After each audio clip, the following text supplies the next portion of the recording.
Thank you for joining us. We're excited to bring you another conversation, the Iran Dilemma, with Colonel Shawn Corrigan, as interviewed by Major General Clay Hutmacher.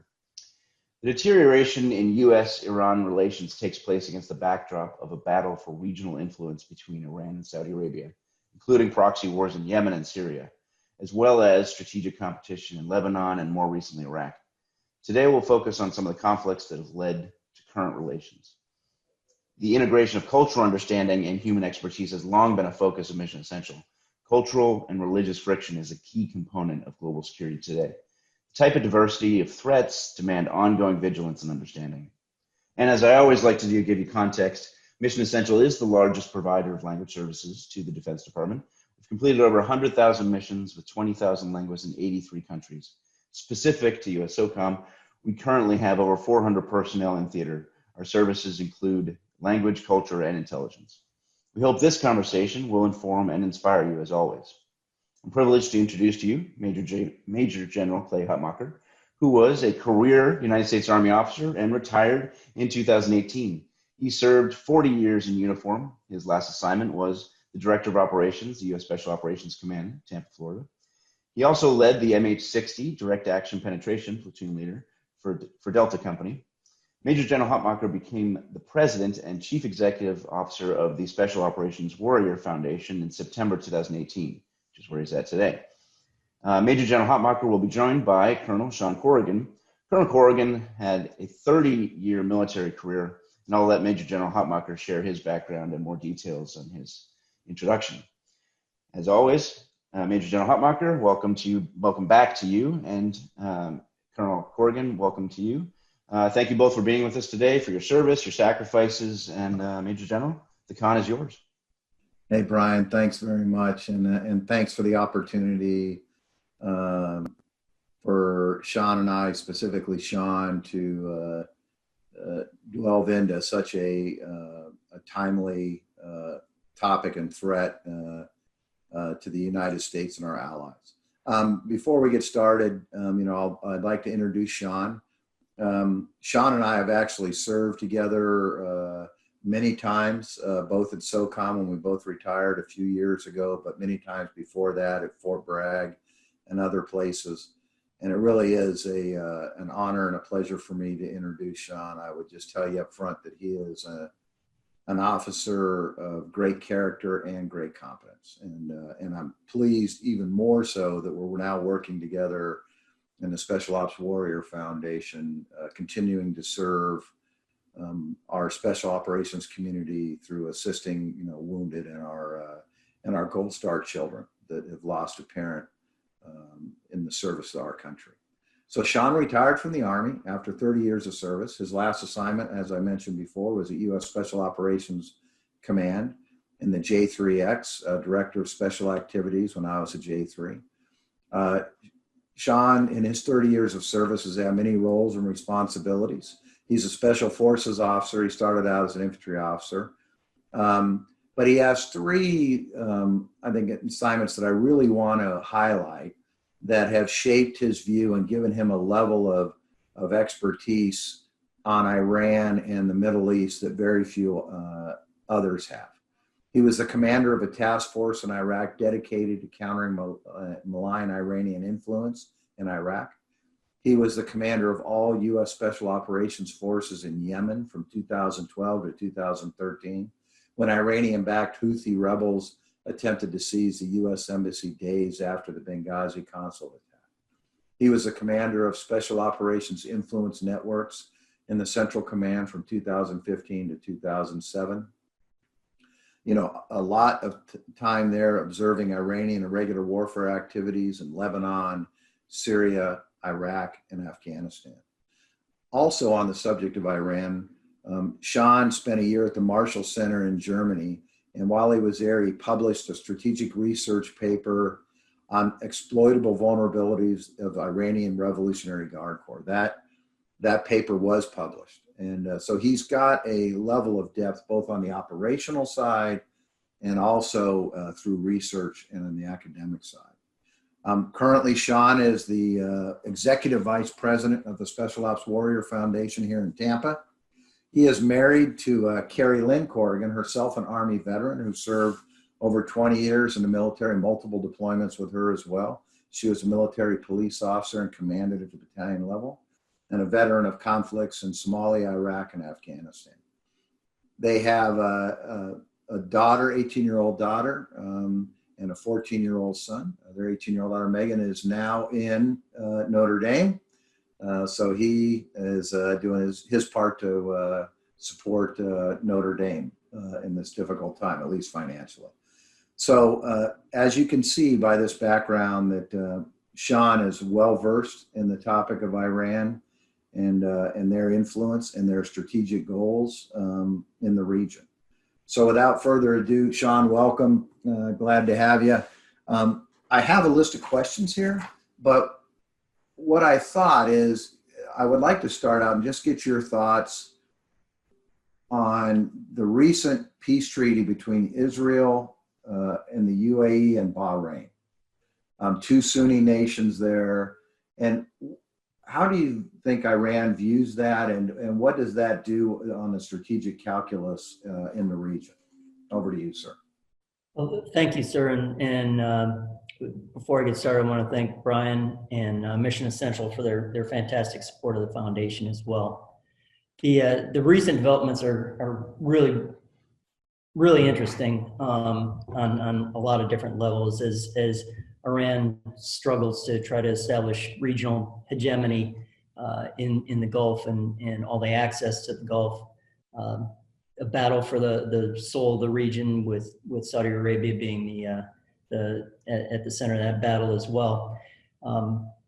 UAE, not surprisingly, has different interests than Iran in the region, and they've been fighting the Iranian proxies in Yemen for quite a while now, and so that's not a huge surprise. Bahrain, with the Shia majority there, not the ruling family, but the majority population, that's a little different. So what it highlights is the Shia Sunni conflict versus the Arab Persian conflict versus the different economic interests in the region all coming together. And I think what we're seeing is the Gulf states beginning to having to take sides, and it'll be interesting to see how many of the other Gulf states join in and whether any of the other non-Gulf Arab nations kind of join in the process as well.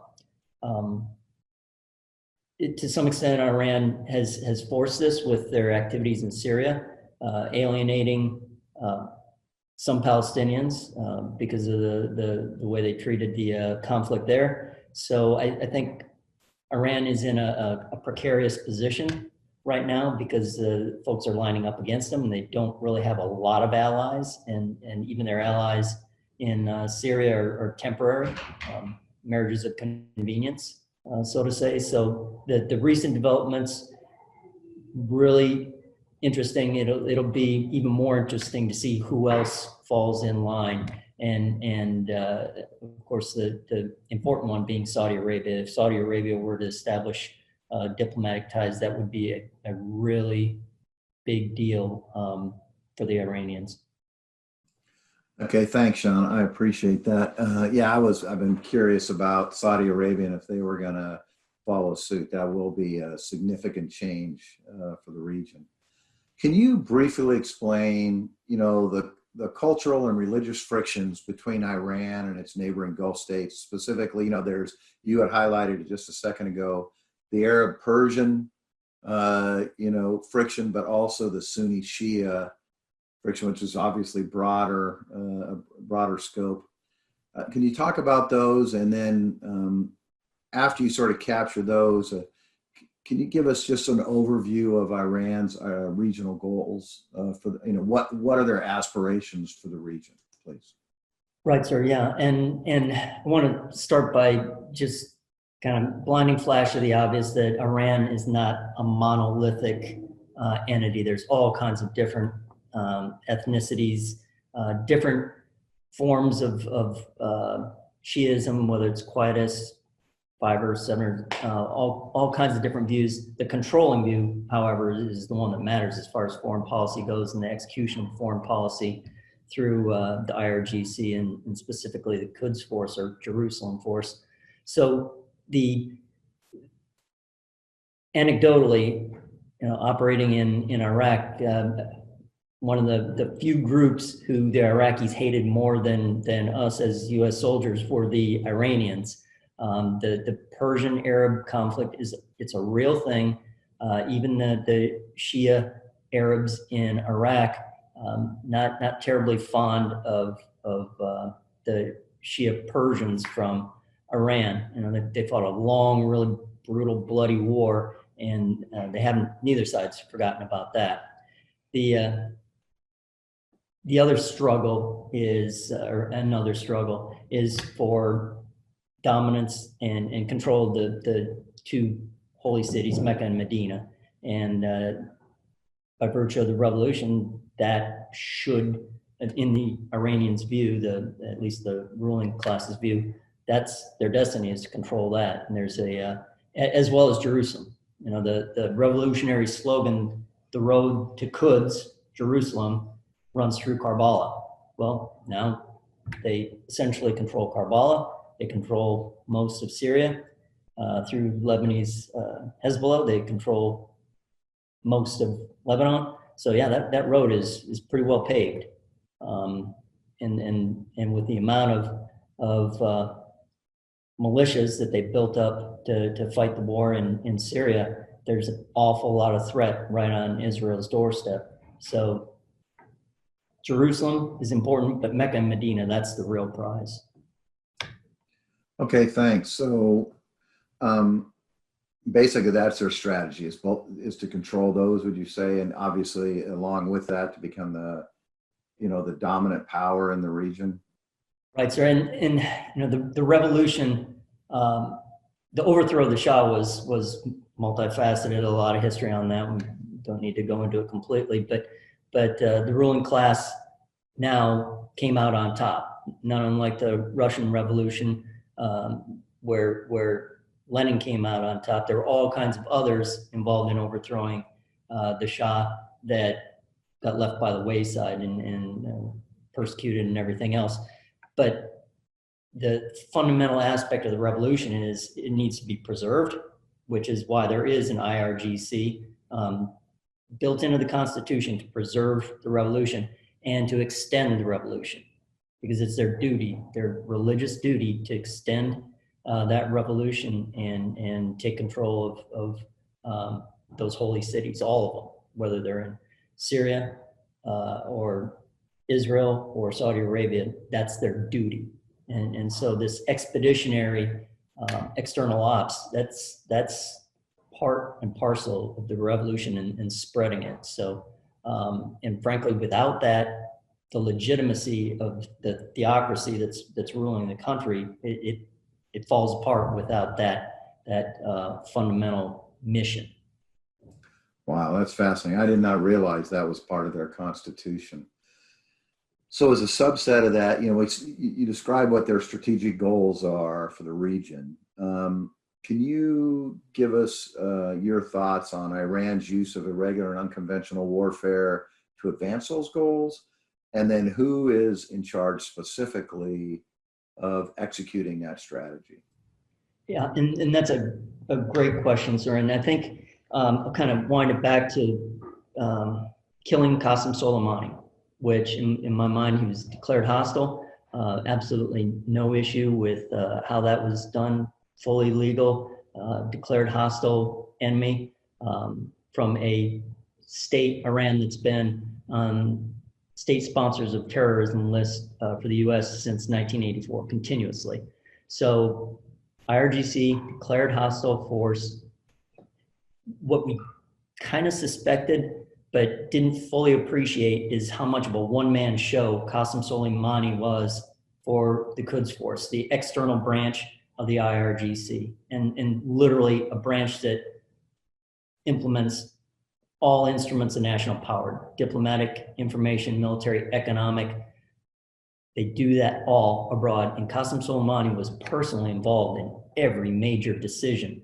And so the elimination of him really, really put a damper on their external ops, whether it be their support of the Houthis in the overthrow of the recognized government in Yemen, and currently literally running that country, through their support and partnership now with Lebanese Hezbollah, their interference in Iraq through Kataib Hezbollah, Sabah al-Haq, all the other militias that they sponsor, and of course their full involvement in Syria, to the point of recruiting thousands and thousands of Shias from Afghanistan, Pakistan, and getting them to do the heavy lifting and hard fighting in Syria. So basically, the strategy is to use surrogates and proxies to fight those fights and basically encircle Saudi Arabia, through Iraq to Syria to Lebanon, and then around the south, Oman being kind of turning a blind eye, but certainly Yemen, and then activities in Sudan to increase the threat, or the threat of controlling the Red Sea. So, you can pretty much shut down Saudi Arabia by shutting down the Strait of Hormuz, the Bab el-Mandeb between Yemen and Djibouti, and then threatening the Suez Canal, or traffic through the Suez Canal, to make commerce so incredibly difficult to execute, through the maritime passages there, that they can certainly do a lot of damage with minimal effort. And I won't say plausible deniability, but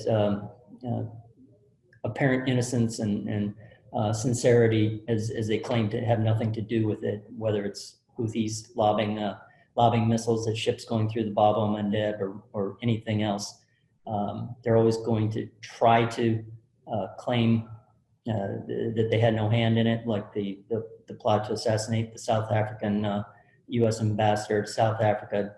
Even when they get caught red-handed, they'll just lie, deny, and make counter accusations. So that's all part and parcel of their kind of MO. So along that line, I've always believed, and I would be interested in your thoughts on this, the Iran doesn't desire a direct conflict with the United States. I'm sure they see that as unwinnable. Do you think they'll consider, or continue antagonizing us and trying to damage us through surrogates like the Houthis and Lebanese Hezbollah and the like? Yes, sir. I think they do. And I think to some extent they have to, as part of their own credibility. They have to be visible to their own core as doing something against the great Satan. The death to America thing is very, very real to them. The minor Satan being Israel, but the great Satan, the U.S., who imposed the war on them with Iraq. That's their narrative, and they're sticking to it. That it was the imposed war with Iran and Iraq that we set on them. So they have to continue to do something.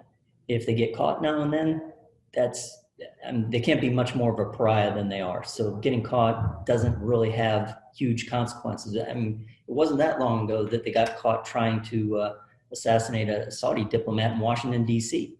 And Mohammed Arbabsiar, I believe was his name. But again, they just make the denials, but they have to appear to be doing something.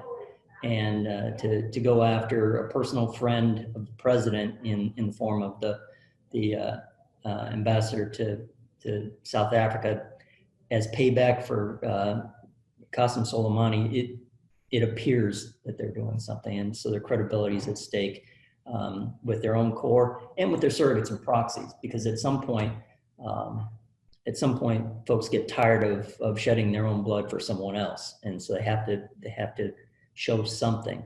And as far as fighting toe to toe, no, I don't believe they want that in any way, shape, or form, which is why missiles as a deterrent are important, because they've already proven they can reach out and touch Saudi Arabia. They've proven they can hit ships on occasion and threaten commerce. a nuclear weapon would be a huge deterrent. And it would change our calculus undoubtedly on how we deal with them. So I have no doubt that they were, it's well documented that they were trying to get a nuclear weapon and were well on their way. And no doubt that they never changed that intent, regardless of anything they might have signed, because when dealing with an infidel, and we're all infidels, their word, their signature means nothing. They can lie at will to us because we're not really like real humans. That's kind of the going in position.